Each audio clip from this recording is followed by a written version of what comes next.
Hello students, how are you? कैसे हैं आप सब? आप लोगों की पढ़ाई उम्मीद है बहुत अच्छे से चल रही होगी। आप रेगुलर स्टडी कर रहे होंगे, रेगुलर नोट्स प्रिपेयर कर रहे होंगे। लास्ट क्लास में हम लोगों ने स्टडी किया था लेंस निर्मात्री सूत्र के बारे में। तो हम लोगों ने बोला था लेंस निर्मात्री सूत्र क्या होगा? लेंस की फोकस दूरी, लेंस के दोनों जो पृष्ठ है उनकी वक्रता त्रिज्या, लेंस के पदार्थ के अपवर्तनांक और माध्यम के अपवर्तनांक के मध्य संबंध। तो हमने देखा था 1/f इक्वल टू किसके बराबर आया था? लेंस के पदार्थ का अपवर्तनांक बटा माध्यम का अपवर्तनांक -1, फिर ब्रैकेट में 1/r1 -1/r2। ध्यान रखिएगा, न्यूमेरिकल सॉल्व करते टाइम पर r1 और r2 क्या आने चाहिए? चिन्ह सहित आने चाहिए। तो हमने एक बात बोली थी, लेंस की जो फोकस दूरी है वह लेंस के दोनों वक्र पृष्ठों की वक्रता त्रिज्या पर तो निर्भर करेगी, लेंस के पदार्थ पर भी निर्भर करेगी और लेंस के चारों ओर के माध्यम पर भी निर्भर करेगी। क्योंकि हम जानते हैं किसी भी पदार्थ का अपवर्तनांक आपतित प्रकाश की तरंग दैर्ध्य पर भी निर्भर करता है। तो लेंस की फोकस दूरी अलग अलग तरंग दैर्ध्य के लिए अलग अलग होगी। आज अपन पढ़ेंगे लेंस सूत्र के बारे में, लेंस की आवर्धन क्षमता के बारे में। तो चलिए स्टार्ट करते हैं। तो guys, this is Sumit Nawal and you are watching your favourite lovable प्यारा सा यूट्यूब चैनल मार्गदर्शन लाइव। तो चलिए स्टार्ट करते हैं। आज अपन बात करेंगे सबसे पहले लेंस से अगर आपको किसी भी बिंब का प्रतिबिंब बनाना है तो आप कौन सी किरणें यूज करेंगे? गौर फरमाइएगा, कोई भी बिंब है, इस बिंब से तो बहुत सारी किरणें निकलती है और उनमें से भी बहुत सारी किरणें लेंस के अंदर प्रवेश करेगी, लेंस से अपवर्तन होगी। लेकिन हम हर प्रकाश किरण का हमको एग्जैक्ट नहीं पता होगा कि वो अपवर्तन के पश्चात किधर जाएगी। तो हम यहाँ कुछ चुनिंदा, कुछ सेलेक्टेड रेज लेते हैं जिनके बारे में आपको पहले से ही पता होगा कि अपवर्तन के पश्चात कहां जाएगी। उन्हीं किरणों की सहायता से हम किसी भी बिंब का प्रतिबिंब बना सकेंगे, क्योंकि हमको एग्जैक्ट पता होगा कि वो प्रकाश किरणें अपवर्तन के पश्चात किधर जाएगी। तो बात करते हैं लेंस से प्रतिबिंब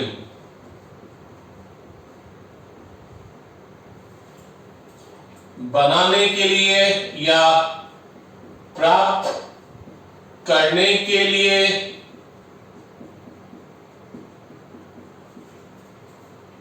आवश्यक किरणें। हालांकि अपन इन किरणों के बारे में पहले ही देख चुके हैं जब हमने लेंस से संबंधित जब महत्वपूर्ण परिभाषाएं देखी थी, हमारे ये किरणें वहीं पर आ गई थी। तो सबसे पहली बात करते हैं अपन कौन सी किरण।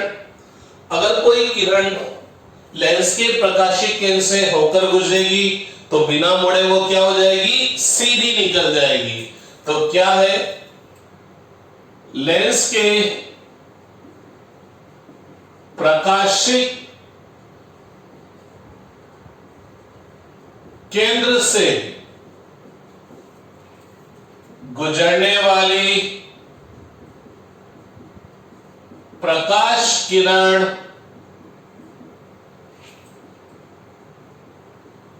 बिना मुड़े सीधी निकल जाती है। तो अगर कोई भी प्रकाश किरण जो लेंस के प्रकाश केंद्र से होकर गुजरेगी तो बिना मुड़े सीधी निकल जाएगी।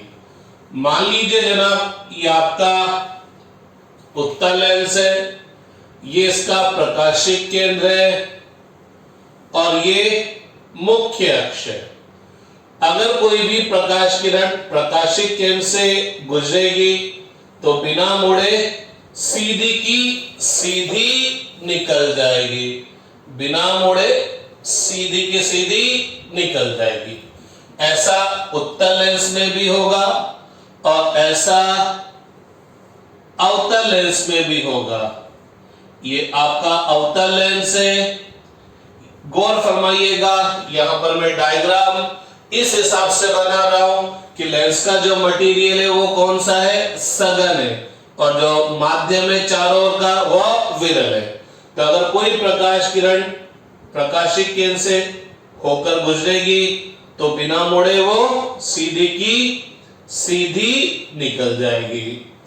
अब अगर कोई प्रकाश किरण, जैसा हम लोगों ने फोकस की परिभाषा देखी थी प्रथम फोकस की, कि अगर कोई प्रकाश किरण फोकस से आएगी तो फोकस से आने वाली प्रकाश किरण लेंस से अपवर्तन के पश्चात मुख्य अक्ष के समानांतर हो जाएगी। तो अगर मैं पूरी ढंग से बात बोलूं तो फोकस से आने वाली किरण या फोकस की तरफ जाती हुई प्रतीत होने वाली प्रकाश किरण लेंस से अपवर्तन के पश्चात क्या होगी, मुख्य अक्ष के समानांतर हो जाएगी। तो सेकंड किरण कौन सी है साहब, फोकस से आने वाली अथवा फोकस की ओर जाते हुई प्रतीत होने वाली प्रकाश किरण लेंस से अपवर्तन के पश्चात मुख्य अक्ष के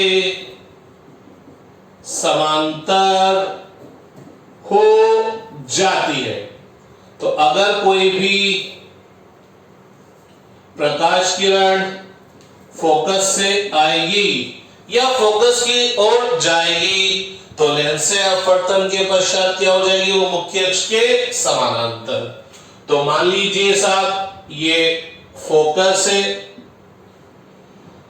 ये फोकस है, तो अगर कोई प्रकाश किरण फोकस से आ रही है, अगर कोई प्रकाश किरण फोकस से आ रही है या फोकस की ओर जा रही है या फोकस की ओर जा रही है, तो क्या होगा जनाब, यह प्रकाश किरण लेंस से अपवर्तन के पश्चात, यह प्रकाश किरण लेंस से अपवर्तन के पश्चात मुख्य अक्ष के क्या हो जाएगी, समांतर हो जाएगी।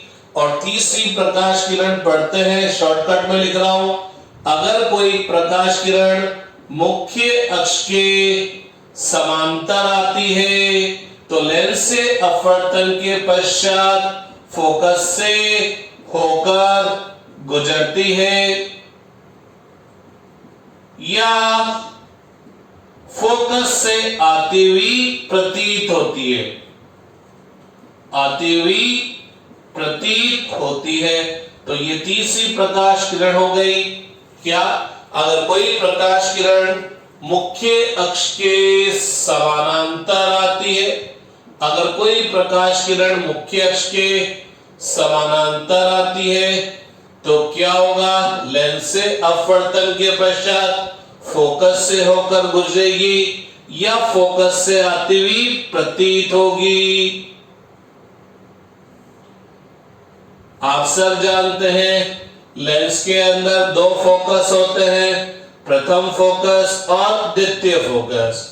तो ये वाला फोकस तो कौन सा है, प्रथम फोकस, और ये वाला फोकस कौन सा है, द्वितीय फोकस। क्योंकि प्रथम फोकस से आने वाली प्रकाश किरण लेंस से अपवर्तन के पश्चात मुख्य अक्ष के समानांतर हो जाती है और मुख्य अक्ष से समानांतर आने वाली प्रकाश किरण लेंस से अपवर्तन के पश्चात क्या हो जाएगी जनाब, क्या हो जाएगी, या तो फोकस से होकर गुजरेगी या फोकस से आती हुई प्रतीत होगी। तो हम किसी भी बिंब का अगर हमको लेंस की सहायता से प्रतिबिंब बनाना है तो हम उस बिंब से चलने वाली अनेक प्रकाश किरणों में से केवल इनमें से कोई सी भी दो प्रकाश किरणें यूज कर लेंगे, क्योंकि इनमें से कोई सी भी दो प्रकाश किरणें लेंस से अपवर्तन के पश्चात जहां पर जाकर मिलेगी, बाकी अन्य प्रकाश किरणें भी अपवर्तन के पश्चात वहीं पर जाकर मिलेगी।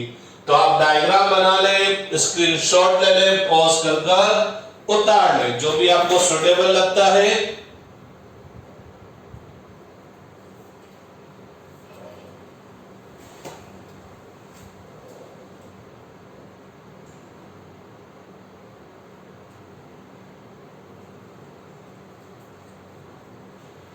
ठीक है सर, चलिए अब आगे बढ़ते हैं और बात करते हैं लेंस की चिन्ह परिपाटी। वैसे तो अपन लेंस की चिन्ह परिपाटी लेंस निर्मात्री सूत्र में भी देख चुके हैं, लेकिन वापस अपन एक बार और लेंस की चिन्ह परिपाटी देख लेते हैं। तो बात करते हैं भाई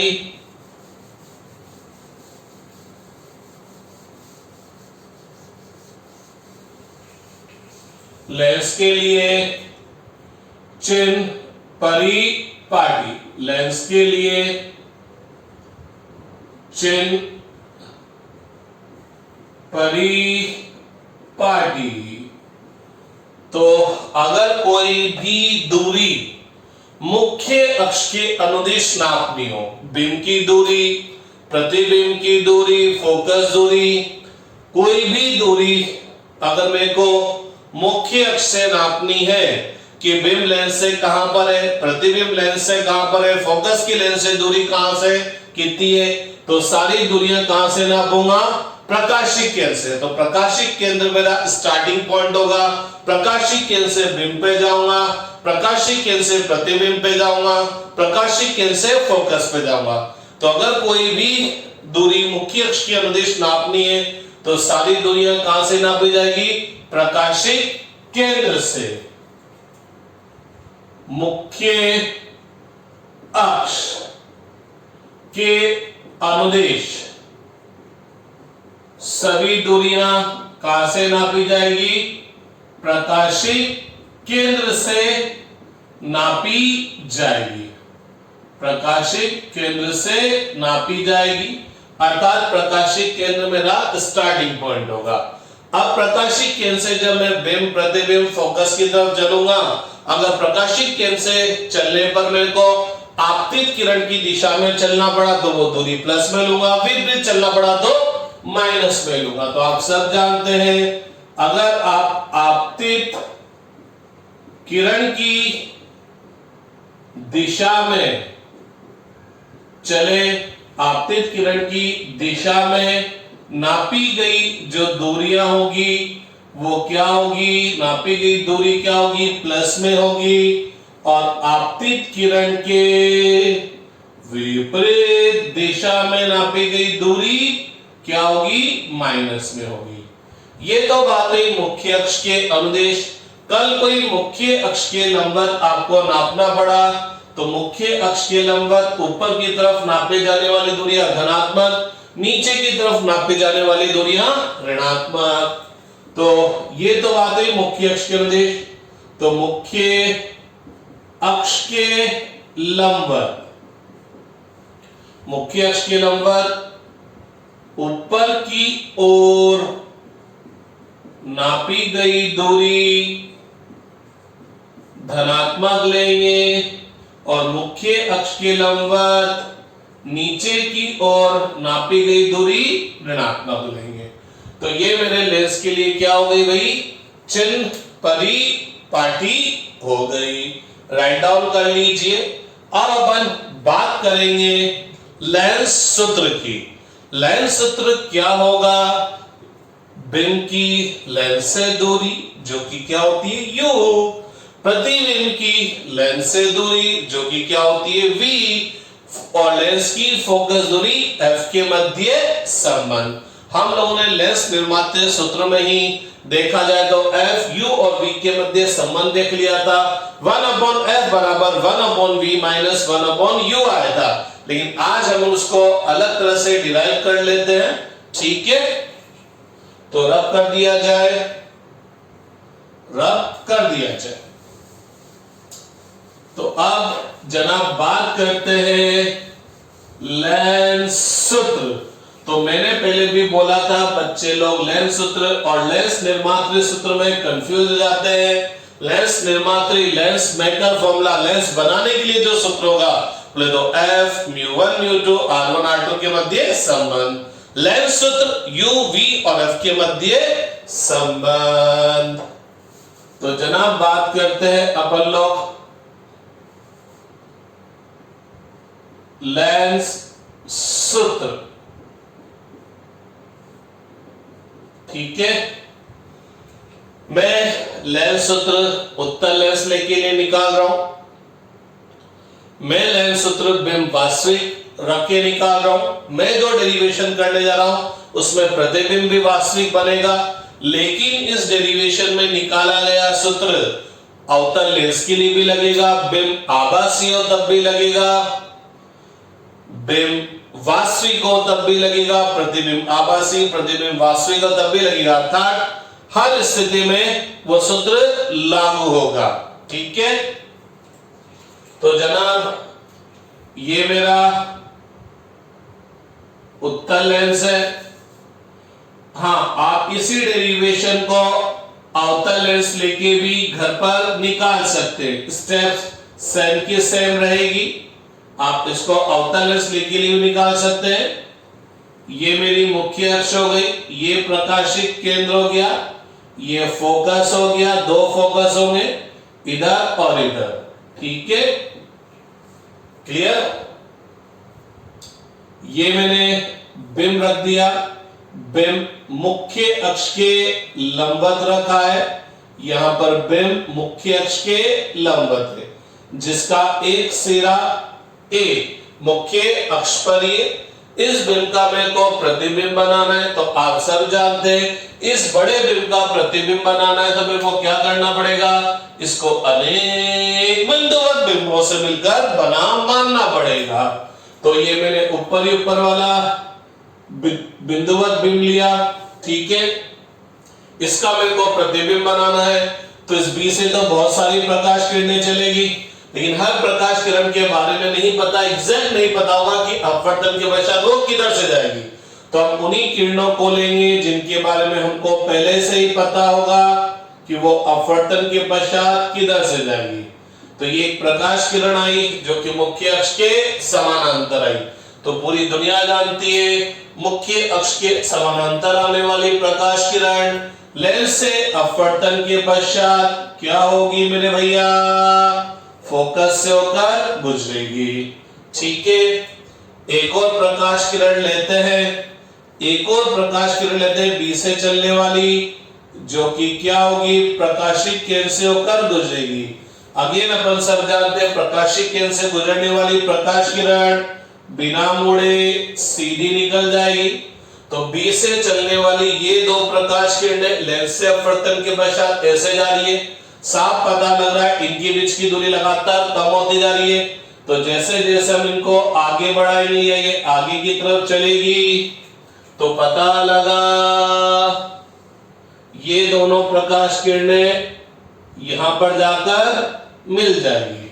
अपवर्तित किरणों का कटान बिंदु क्या कहलाएगा, प्रतिबिंब। बी का प्रतिबिंब विडेश बिना, इसी तरह से इस बिंब के अन्य बिंदुवत बिंबों का प्रतिबिंब मिल जाएगा। चूंकि ए मुख्य अक्ष पर है तो इसका प्रतिबिंब भी मेरे को मुख्य अक्ष पर ही मिलेगा।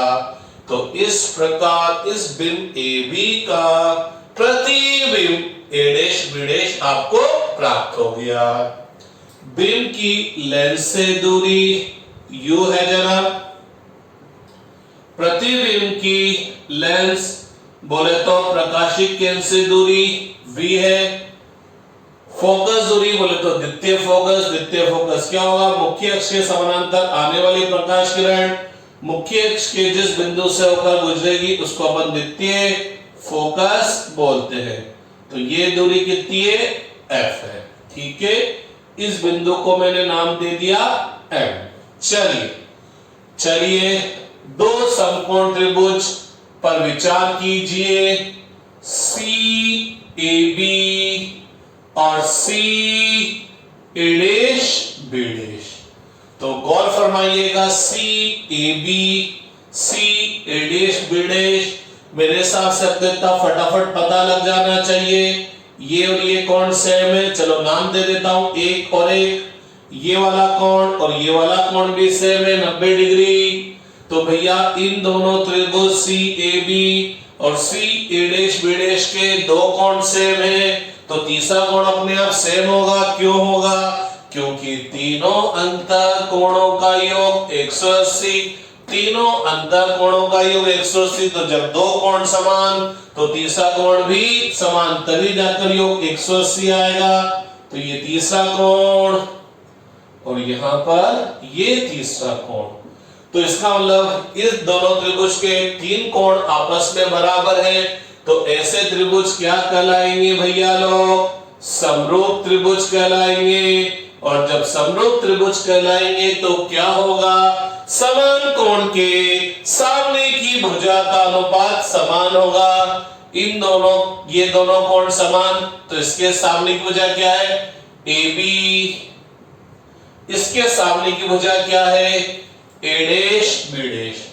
कोण एक के सामने की भुजा का अनुपात निकाल लिया।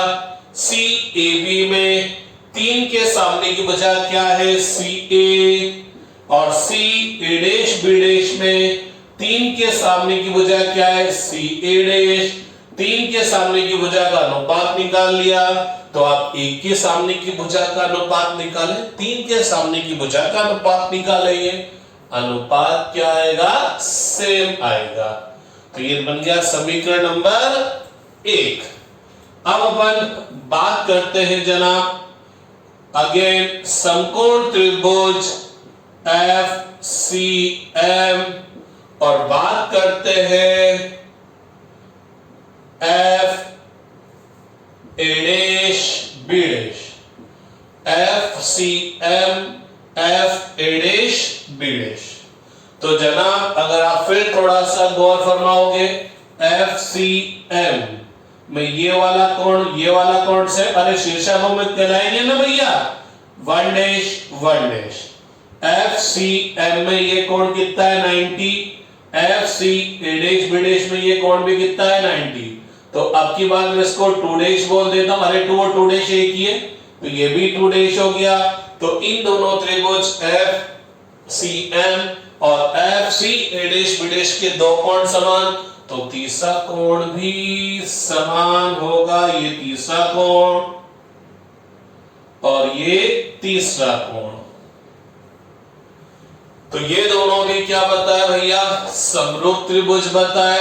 अब जब ये दोनों त्रिभुज समरूप बताए तो इनमें भी क्या होगा? समान कोण के सामने की भुजा का अनुपात समान होगा। तो फर्स्ट के सामने की भुजा क्या है? C M. इधर फर्स्ट डैश के सामने की भुजा क्या है? A dash B dash. तो ये फर्स्ट डैश या 1 डैश के सामने की भुजा का अनुपात हो गया। थर्ड डैश के सामने की भुजा क्या है? एफ सी एम में C F. F A dash B dash में थर्ड के सामने की भुजा क्या है? F A dash. तो फर्स्ट डैश के सामने की भुजा और थर्ड डैश के सामने की भुजा का अनुपात क्या रहने वाला है? सेम रहने वाला है। ठीक है। अगर आप थोड़ा सा गौर फरमाओ तो सी एम, अरे ये तो ए बी के ही बराबर है, तो जनाब C M equal to A B, इसलिए A B upon A dash B dash equal to C F upon F A dash. अरे जनाब क्या हुआ? A B upon A dash B dash, A B upon A dash B dash, तो ये और ये क्या होंगे? बराबर होंगे। तो इसलिए C A upon C A dash equal to C F upon F A dash. गौर फरमाइएगा, सी ए मुख्य अक्ष की अनुदिश है, सी ए डैश मुख्य अक्ष के अनुदेश है, सी एफ मुख्य अक्ष के अनुदेश है, और ये सारी दूरियां कहां से नापी जा रही है? प्रकाशिक केंद्र से। लेकिन एफ ए डैश होने में तो मुख्य अक्ष के अनुदेश है, लेकिन प्रकाशिक केंद्र से नहीं नापी जा रही, तो इस एफ ए डैश दूरी को प्रकाशिक केंद्र से नापी गई दूरियों के हिसाब से लिखेंगे। तो आप लोग परमिशन दे, इजाजत दे, तो क्या मैं इस एफ ए डैश को सी A dash minus C F लिख सकता हूं? अरे हाँ, लिख सकता हूं। इसमें से इसको उड़ा दूंगा तो ये बचेगा, तो क्या हो गया? सी A dash minus C F. कोई भी तकलीफ हो तो बोल दीजिए साहब, ठीक है। सी प्रकाशिक केंद्र, ए बिंदु, सी और ए के बीच की दूरी कितनी है जनाब? यू है। सी ए डैश प्रकाशिक केंद्र और प्रतिबिंब, ये बीच की दूरी v है। सी प्रकाशिक केंद्र, एफ फोकस, ये दूरी f है। लेकिन आप सब जानते, मैं चाहूंगा कि जो सूत्र u v f के मध्य आए वो अन्य परिस्थितियों में भी लागू हो। उसके लिए मेरे को क्या करनी पड़ेगी जनाब? चिन्ह परिपाटी यहां पर लगानी पड़ेगी। तो जनाब जब मैं चिन्ह परिपाटी लगाऊंगा, सारी दूरियां प्रकाशिक केंद्र से नापी जाएगी। तो जब मैं C से A की तरफ जाऊंगा तो आपतित किरण की दिशा में गया, चला तो U, लेकिन आपतित किरण की दिशा में गया तो माइनस U। आपतित किरण की दिशा में जाएंगे तो प्लस CF, आपतित किरण की दिशा में जाएंगे तो फिर प्लस। चलिए मान भर दीजिए, यहां पर CA हो गया माइनस U, CA डैश हो गया V, CF हो गया F, CA dash again V, CF क्या हो गया? F। ठीक है, क्रॉस मल्टीप्लाई कर देते हैं तो ये हो जाएगा minus UV plus UF equal to VF।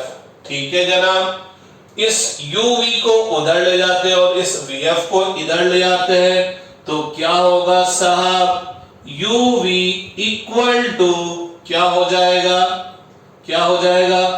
UF minus VF।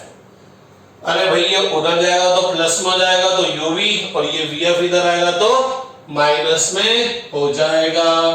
ठीक साहब, आप क्या करें, इस समीकरण में UVF का भाग दे दे। तो आपने कहा तो मैंने इस समीकरण में UVF का भाग दिया, तो UV upon UVF equal to UF upon UVF minus VF upon UVF। तो क्या हुआ? UV कैंसिल हो गया, 1 अपॉन F, U उड़ गया, F उड़ गया, 1 अपॉन V उड़ गया, F उड़ गया, 1 अपॉन U। तो जनाब यही आपका लेंस सूत्र है। तो आज के बाद कंफ्यूजन स्टार्ट होगा। क्यों स्टार्ट होगा? क्योंकि एग्जाम में न्यूमेरिकल आ गया, लेंस सूत्र के हिसाब से, लेंस के हिसाब से U और F आपको दे रखा है, V पूछ रहा है, V F दे दिया आपसे, U पूछ रहा है, तो आपको दो वैल्यू पता है, एक निकालनी है। लेकिन एग्जाम में ब्लंडर क्या होगा? दर्पण सूत्र आप लोगों ने किसी जमाने में पढ़ा था, याद हो आपको, तो दर्पण सूत्र क्या था? 1 upon V, 1 upon F equal to 1 upon V plus 1 upon U। और आज हम लोगों ने लेंस सूत्र देखा है जो कि क्या है? 1 upon F equal to 1 upon V minus 1 upon U। तो एग्जाम में ब्लंडर होगा, ये वाला सूत्र लेंस में लग जाएगा, लेंस वाला सूत्र दर्पण में लग जाएगा। तो थोड़ा सा याद रखने के पॉइंट ऑफ व्यू से मैं बता देता हूं, लेंस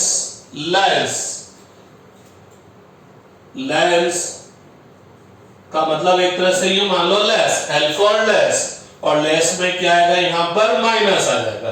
तो याद रखने के हिसाब से, ताकि आप कंफ्यूजन ना हो, तो लेंस में लेंस L से स्टार्ट होगा, L बोले तो लेस, लेंस में क्या आएगा, माइनस आएगा। ठीक है, ध्यान रखिएगा यहां पर न्यूमेरिकल करते टाइम पर u, v और f दोनों क्या आएंगे, चिन्ह सहित आएंगे, तीनों क्या आएंगे, चिन्ह सहित आएंगे।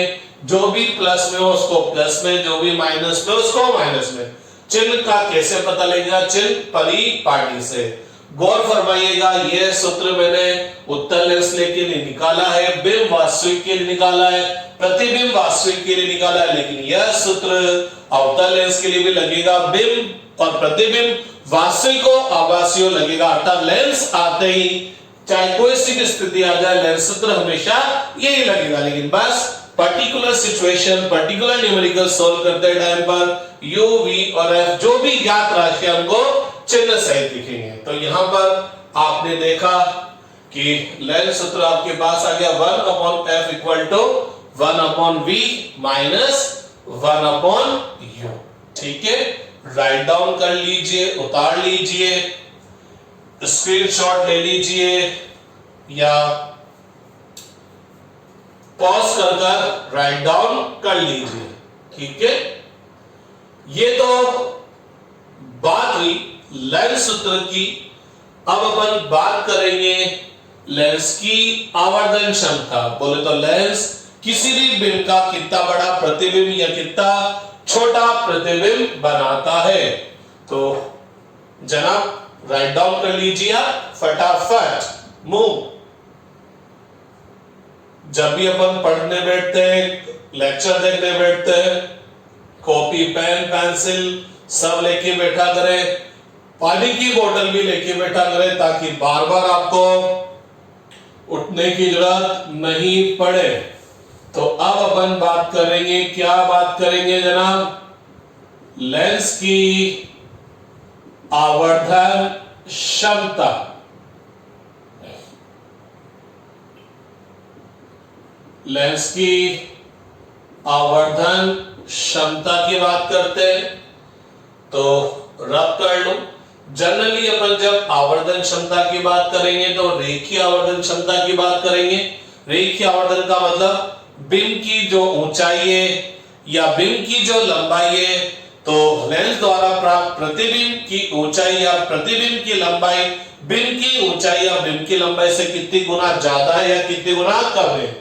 जब बिंब मुख्य अक्ष के लंबवत रखा होगा तो हम इस लंबाई को अपन बोलेंगे बिंब की ऊंचाई, और जब बिंब ऐसे रखा हो मुख्य अक्ष के समानांतर तो बिंब की लंबाई को, बिंब यहां से यहां तक की दूरी को, बिंब के दोनों सिरों के बीच की दूरी को हम क्या बोलेंगे, बिंब की लंबाई। कहना क्या चाह रहा हूं, जब बिंब मुख्य अक्ष के लंबवत रखा होगा तो बिंब के दोनों सिरों के बीच की दूरी क्या कहलाएगी, बिंब की ऊंचाई, और जब मुख्य अक्ष के समानांतर रखा होगा तो बिंब के दोनों सिरों के बीच की दूरी क्या कहलाएगी, बिंब की लंबाई। तो बेसिकली अपन मेनली क्या देखते हैं, रेखीय आवर्धन देखते हैं, अर्थात हम ये देखना पसंद करते हैं कि लेंस इस बिंब की जो ऊंचाई है या इस बिंब की जो लंबाई है, इस बिंब द्वारा जो प्राप्त प्रतिबिंब होगा उस प्रतिबिंब की ऊंचाई या उस प्रतिबिंब की लंबाई बिंब की ऊंचाई या बिंब की लंबाई से कितनी गुना ज्यादा है, कितनी गुना कम है। ठीक है, उसमें भी अगर अपन रेखीय आवर्धन की भी बात करें, रेखीय आवर्धन की भी बात करें तो उसमें भी दो केस हो सकते हैं। जब बिंब मुख्य अक्ष के लंबवत रखा हो इसको बोलेंगे अनुप्रस्थ आवर्धन, और जब इसके अनुदिश रखा हो तो अनुदैर्घ्य आवर्धन बोलेंगे। लेकिन जब तक कुछ भी नहीं बोला जाए तो बोला जाता है अनुप्रस्थ आवर्धन। इवन जब मैंने ये लेंस की आवर्धन क्षमता बोली तो जब कुछ भी नहीं बोला गया, रेखीय आवर्धन है, क्षेत्रीय आवर्धन है, कुछ भी नहीं बोला गया तो माना जाएगा रेखीय आवर्धन है।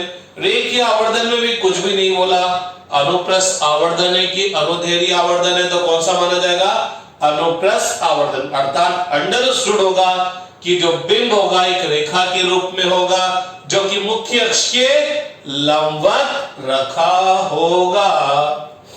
तो जनाब इसको बात करूं लेंस की आवर्धन क्षमता। लेंस की आवर्धन क्षमता जैसे मैंने आपको बोला क्या मेरा मतलब किससे है? रेखीय आवर्धन से है। और रेखीय आवर्धन में भी मेरा मतलब किससे है? अनुप्रस्थ आवर्धन। ठीक है, अनुप्रस्थ आवर्धन से। तो आवर्धन क्षमता का क्या मतलब है? आवर्धन क्षमता का मतलब क्या है कि आप जब लेंस की सहायता से बिंब का प्रतिबिंब बनाते हैं तो प्रतिबिंब की ऊंचाई या प्रतिबिंब की लंबाई बिंब की ऊंचाई या बिंब की लंबाई से कितने गुना ज्यादा है या कितने गुना कम है? तो जनाब, लेंस की जो आवर्धन क्षमता है या लेंस का जो आवर्धन है वो किसके बराबर होगा? लेंस द्वारा प्राप्त प्रतिबिंब की ऊंचाई। जैसे मैंने बोला, कुछ भी नहीं बोला तो मैं कौन से आवर्धन की बात कर रहा हूं? अनुप्रस्थ आवर्धन की। प्रतिबिंब की ऊंचाई बटा बिंब की ऊंचाई। अब अगर आप अनुदैर्घ्य आवर्धन की बात करते हैं तो अपन बोलते हैं बिंब को मुख्य अक्ष के अनुदिश रखेंगे, और जब बिंब को मुख्य अक्ष के अनुदिश रखेंगे तो इससे जो प्रतिबिंब बनेगा वो भी मुख्य अक्ष के अनुदिश आएगा। तो अनुदैर्घ्य आवर्धन क्या होगा? प्रतिबिंब की लंबाई बटा बिंब की लंबाई। लेकिन अगर मान लीजिए आपका बिंब एक पृष्ठ के रूप में जिसकी लंबाई और चौड़ाई दोनों है, अर्थात जिसका क्षेत्रफल है, तो इसकी लंबाई का भी आवर्धन होगा लेंस से, चौड़ाई का भी आवर्धन होगा लेंस से। तो जो प्रतिबिंब बनेगा उसका क्षेत्रफल अलग होगा। तो जो क्षेत्रीय आवर्धन होगा, यहां रेखीय आवर्धन की बात कर रहा हूं, जो क्षेत्रीय आवर्धन होगा वो क्या होगा? प्रतिबिंब का क्षेत्रफल बटा बिंब का क्षेत्रफल। लेकिन 99.99% केस में क्वेश्चन यहीं से आता है, रेखीय आवर्धन से आता है, और उसमें भी किससे आता है? अनुप्रस्थ आवर्धन से। इसीलिए हम उसको ज्यादा डिस्कस करेंगे। तो आवर्धन क्षमता हुई प्रतिबिंब की ऊंचाई बटा बिंब की ऊंचाई। प्रतिबिंब की ऊंचाई होगी HI, हाइट ऑफ इमेज, और बिंब की ऊंचाई हो गई HO, हाइट ऑफ ऑब्जेक्ट। मैंने इसको रब इसलिए नहीं किया क्योंकि ये डायग्राम मेरे वापस काम आएगा, ये डायग्राम मेरे काम आएगा।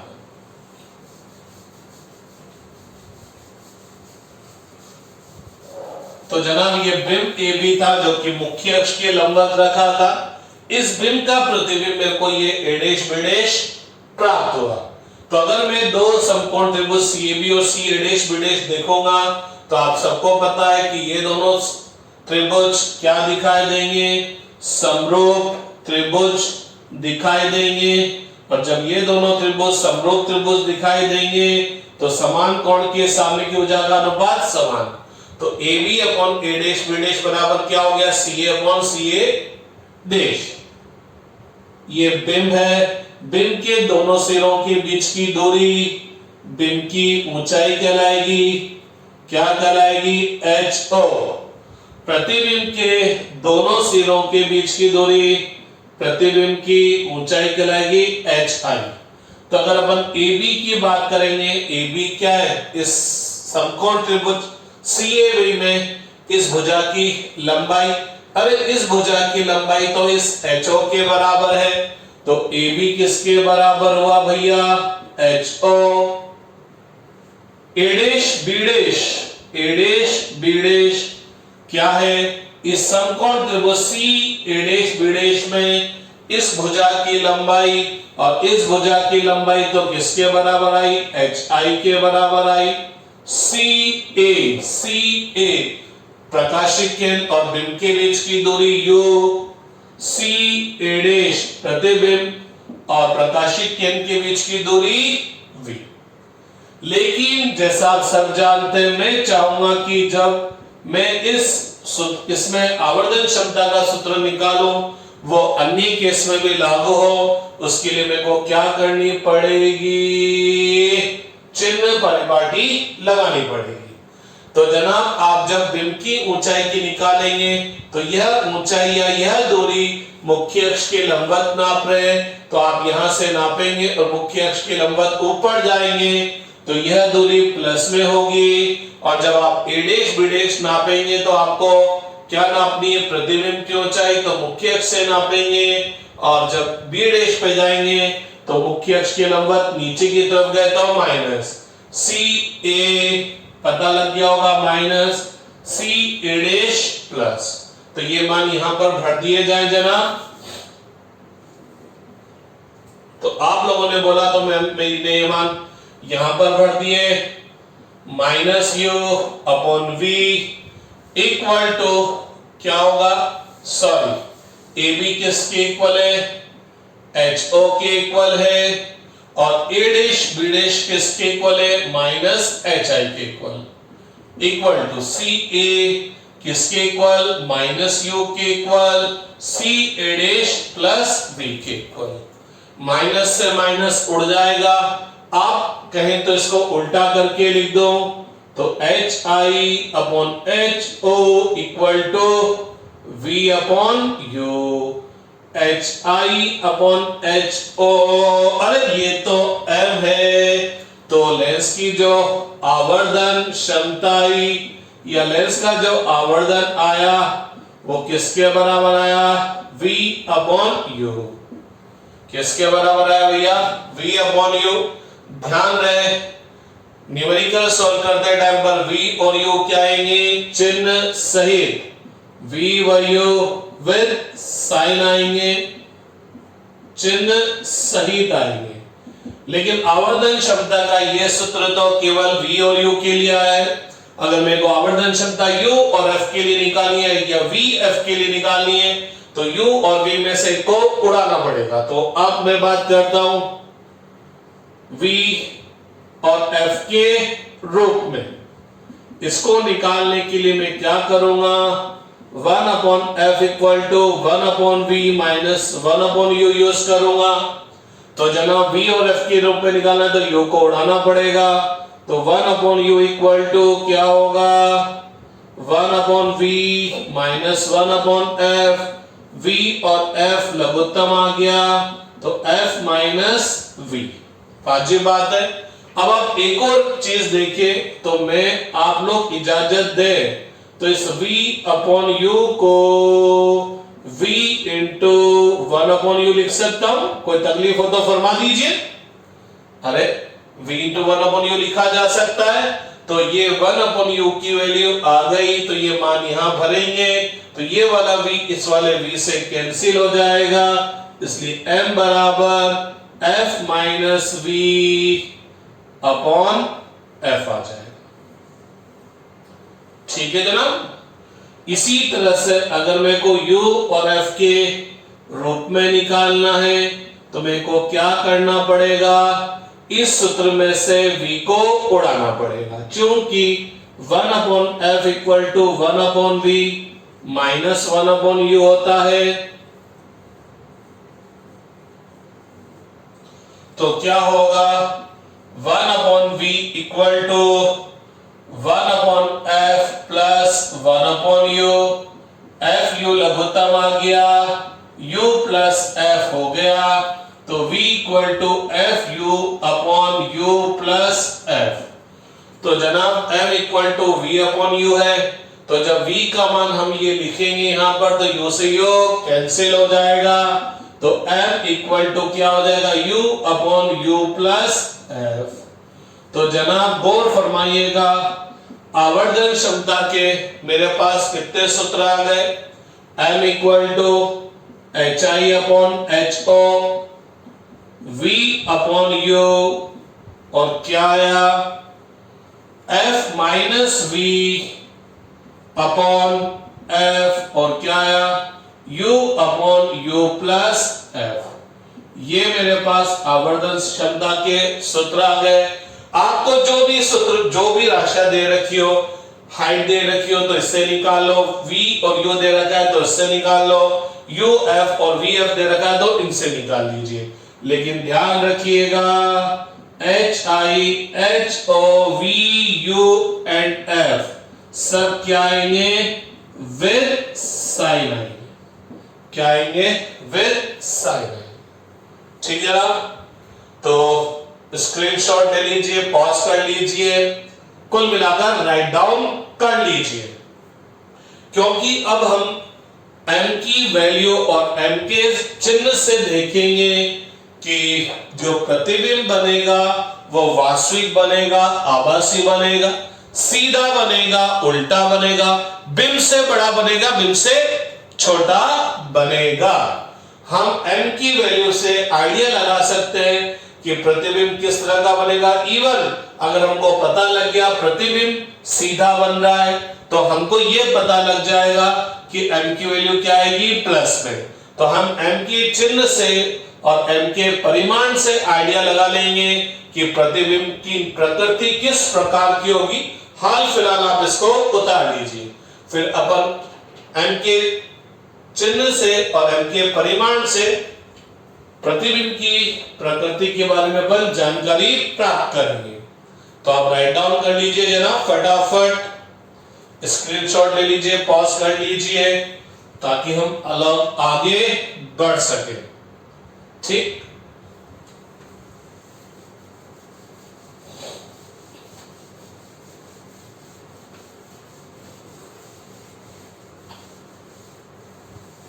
तो गौर फरमाइएगा जनाब, गौर फरमाइएगा।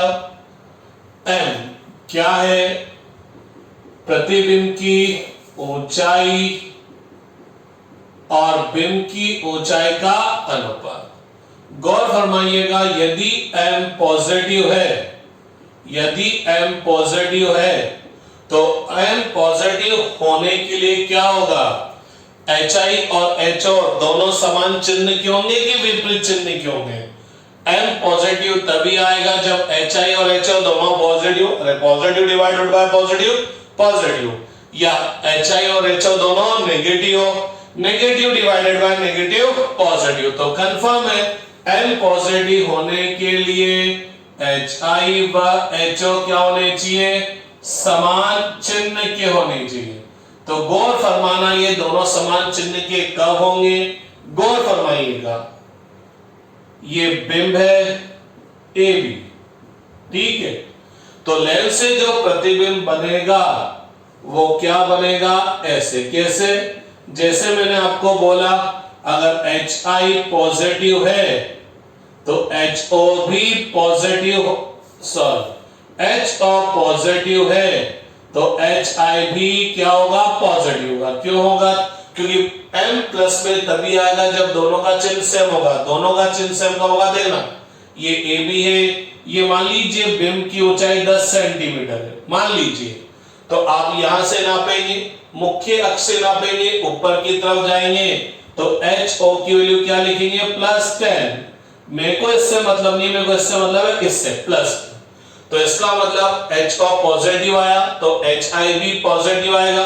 HI पॉजिटिव कब आएगा, जब B का इमेज भी मुख्य अक्ष से ऊपर बनेगा, क्योंकि मैं मुख्य अक्ष से चलूंगा और ऊपर जाऊंगा तभी ये पॉजिटिव होगा। तो गौर फरमाना, A का प्रतिबिंब तो मुख्य अक्ष पर आ गया और B का प्रतिबिंब मुख्य B ऊपर है और B का प्रतिबिंब भी ऊपर है। इसका मतलब प्रतिबिंब क्या बन रहा है, सीधा। मान लो ये पांव है, ये सिर है, तो प्रतिबिंब में भी पांव यहां पर और सिर मुख्य अक्ष के ऊपर है। तो इसका मतलब ये हुआ कि अगर m पॉजिटिव है तो HI और HO समान चिन्ह के होंगे, और समान चिन्ह के कब होंगे, जब प्रतिबिंब क्या बनेगा, सीधा बनेगा। जब प्रतिबिंब सीधा बनेगा, और जनाब जब भी प्रतिबिंब सीधा बनेगा तो एक और बात गौर फरमा लिए, क्या बनेगा, आभासी। तो कंफर्म हो गया कि अगर m पॉजिटिव है तो प्रतिबिंब सीधा और आभासी बनेगा। या यूं बोल सकते हैं, अगर प्रतिबिंब आभासी और सीधा है तो m की वैल्यू क्या आएगी, पॉजिटिव आएगी। इसी तरह से चलो एक और चीज समझ लेते हैं। अगर बिंब मान लीजिए मुख्य अक्ष के लंबवत नीचे की तरफ है तो नो डाउट मुख्य अक्ष से चलेंगे, नीचे जाएंगे तो HO नेगेटिव होगा। m पॉजिटिव होने के लिए HO नेगेटिव है तो HI भी नेगेटिव होगा, समान चिन्ह क्यों होने चाहिए। तो HI नेगेटिव कब होगा, जब इसका प्रतिबिंब ऐसे बनेगा क्योंकि यहां से चलेंगे बी डैश पर जाएंगे तो एच आई भी नेगेटिव होगा। ठीक है, तो अगेन पांव मुख्य अक्ष पर से नीचे, तो पांव मुख्य अक्ष पर और सिर भी नीचे, बोले तो प्रतिबिंब सीधा ही बन रहा है। तो जनाब अगर m पॉजिटिव है तो ये कंफर्म हुआ कि प्रतिबिंब सीधा और आभासी बनेगा। यदि m नेगेटिव है, यदि m नेगेटिव है तो m नेगेटिव कब होगा? जब hi और ho क्या होंगे? विपरीत चिन्ह के। क्योंकि अगर HO पॉजिटिव है तो HI negative, negative divided by positive negative, और HI नेगेटिव है तो HO क्या होगा? Positive, positive divided by negative again negative. तो M नेगेटिव होने के लिए ये विपरीत चिन्ह के होंगे। विपरीत चिन्ह के कब होंगे? गौर फरमाना, विपरीत चिन्ह के कब होंगे? तो ये बिंब है तो HO पॉजिटिव, तो HI नेगेटिव कब होगा? जब प्रतिबिंब ऐसे बनेगा, A मुख्य अक्ष पर है तो प्रतिबिंब भी इसका मुख्य अक्ष पर बनेगा, लेकिन HI नेगेटिव होने के लिए B का प्रतिबिंब B डैश नीचे बनना चाहिए, ताकि जब मैं मुख्य अक्ष से नापूं तो ये नेगेटिव होगा। तो गौर फरमाइएगा, यहाँ सिर मुख्य अक्ष के ऊपर है लेकिन प्रतिबिंब में सिर मुख्य अक्ष के नीचे है, तो इसका मतलब विपरीत चिन्ह के होंगे। तो जो प्रतिबिंब बनेगा वो क्या बना? सीधा बना कि उल्टा बना? क्या बना? उल्टा बना। और जब भी उल्टा बनेगा क्या बनेगा? वास्तविक। क्या बनेगा? वास्तविक। तो इस m के साइन से मेरे को पता लग जाएगा प्रतिबिंब सीधा बनता, प्रतिबिंब सीधा बनेगा कि उल्टा बनेगा, आभासी बनेगा तो वास्तविक बनेगा। मैंने समझाने की कोशिश की है, समझ आया तो बहुत अच्छी बात है, नहीं तो भूल जाइए कि मैंने कुछ समझाया। आप तो बस याद कर लीजिए, क्या याद कर लीजिए? m पॉजिटिव है तो प्रतिबिंब क्या होगा? आभासी होगा और सीधा होगा। बस आप तो यूं याद कर लीजिए। उल्टा भी सत्य है और m नेगेटिव है तो प्रतिबिंब क्या होगा भैया लोगों? वास्तविक होगा और उल्टा होगा। आप तो बस ये चीज समझ लीजिए, ये चीज याद कर लीजिए। ठीक है, अब एक और बात है कि प्रतिबिंब बिंब से बड़ा होगा कि बिंब से छोटा होगा। तो गौर फरमाना, इस m की वैल्यू प्लस में भी आ सकती है, माइनस में भी, क्योंकि हो सकता है दोनों का चिन्ह समान हो और दोनों का चिन्ह विपरीत हो, तो ये प्लस में भी आ सकता है, माइनस में भी। लेकिन एक बात देखना, अगर प्रतिबिंब की ऊंचाई बिंब की ऊंचाई से ज्यादा है तो भाग दोगे तो m की वैल्यू क्या आएगी? 1 से ज्यादा।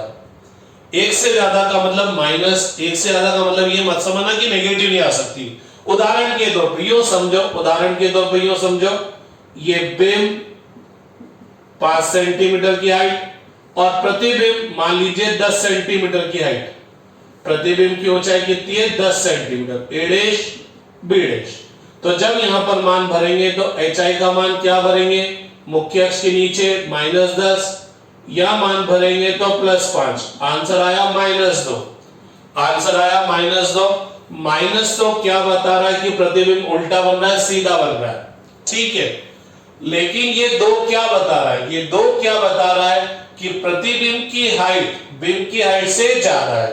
तो अगर मेरे को प्रतिबिंब और बिंब की ऊंचाई का कंपैरिजन करना है तो मैं m की वैल्यू से नहीं करूंगा, मैं m की मैग्नीट्यूड मापांक से करूंगा। तो अगर m का मापांक, जैसे ही मैं m का मापांक निकालने जाऊं, m की वैल्यू -2 आई, -2 का मापांक क्या होगा? +2। मापांक हमेशा धनात्मक होता है। तो मैं जब भी प्रतिबिंब और बिंब की ऊंचाई का को कंपेयर करूंगा तो मैं m की वैल्यू से ना कर m के मापांक से करूंगा, क्योंकि ये -2 तो 1 से कम है, क्योंकि अपन सब जानते हैं नंबर लाइन में 0 से राइट हैंड साइड पर चलते हैं तो संख्या बढ़ती है, 0 से लेफ्ट हैंड साइड पर जाएंगे तो संख्या घटेगी। तो यूं तो -2 की वैल्यू 1 से कम होगी, लेकिन m का परिमाण बोले तो -2 का परिमाण 2 बोले तो 1 से ज्यादा होगा। एक क्यों बोल रहा हूं मैं, एक क्यों बोल रहा हूं देखना, HI और HO, अगर HI मान लीजिए 5 है, HO 5 है तो मान कितना आएगा 1, ये -5 है, ये 5 है, तो m की वैल्यू -1, परिमाण 1। तो अगर m का परिमाण 1 है, m का परिमाण 1 है, मींस m बराबर 1 भी हो सकता है और m बराबर -1 भी हो सकता है, तो परिमाण तो 1 आया। तो परिमाण 1 कब आएगा, m की वैल्यू m का परिमाण 1 कब होगा, जब इन दोनों की लंबाई क्या होगी, बराबर होगी। तो m का परिमाण अगर 1 है, अगर m का परिमाण 1 है, इसका मतलब क्या है, इसका मतलब क्या है, जो प्रतिबिंब होगा और जो बिंब होगा उनकी ऊंचाइयां क्या होगी, बराबर होगी।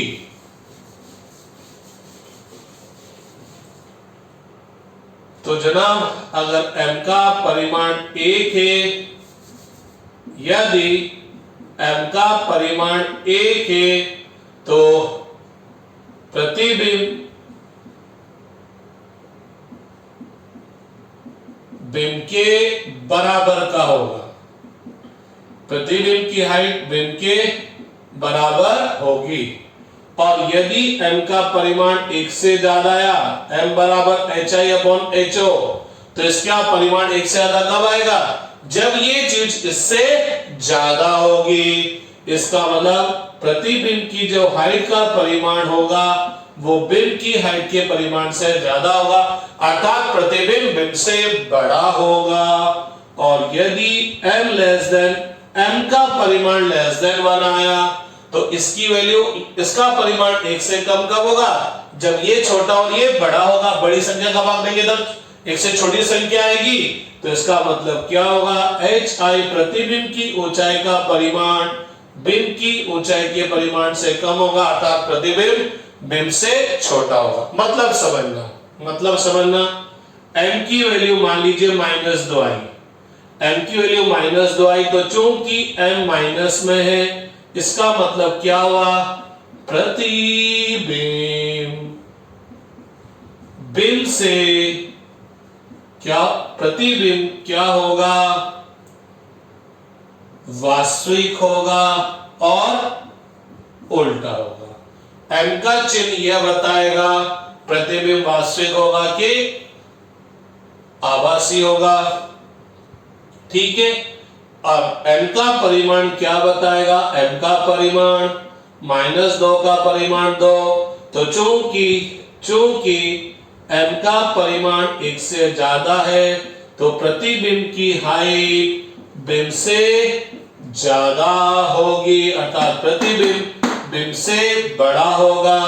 m की वैल्यू +2 आई, तो m का चिन्ह बताएगा कि प्रतिबिंब वास्तविक है कि आभासी है, तो जब m प्लस है तो प्रतिबिंब आभासी हुआ, और जब प्रतिबिंब आभासी है तो यह कंफर्म है वो क्या होगा, सीधा होगा। तो m के चिन्ह से तो ये पता लगेगा प्रतिबिंब वास्तविक है कि आभासी है। m के संख्यात्मक मान से पता लगेगा कि जनाब m की वैल्यू, m का परिमाण 1 से ज्यादा है, इसका मतलब प्रतिबिंब की ऊंचाई बिंब की ऊंचाई से क्या होगी भैया, ज्यादा होगी। कल कोई चलिए यही लिख देता हूं मैं, m की वैल्यू की आ गई मान लीजिए -2,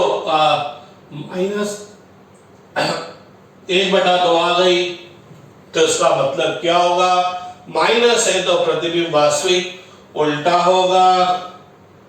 लेकिन m का परिमाण क्या होगा, 1/2 बोले तो 0.5, तो इसका मतलब हाइट ऑफ इमेज क्या होगी, हाइट ऑफ ऑब्जेक्ट से कम होगी, ठीक है जनाब।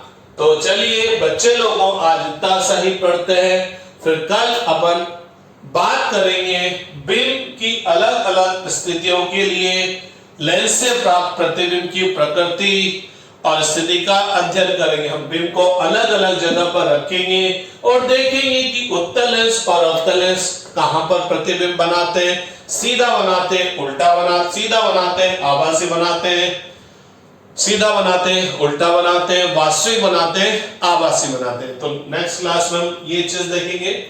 तो चलिए आज के लिए इतना सा बहुत है, फिर कल आगे नेक्स्ट क्लास में आगे स्टार्ट कर लीजिए। आप राइट डाउन कर लीजिए, इसको पॉज करके उतार लीजिए, स्क्रीनशॉट लेके बाद में उतार लीजिए, ठीक है।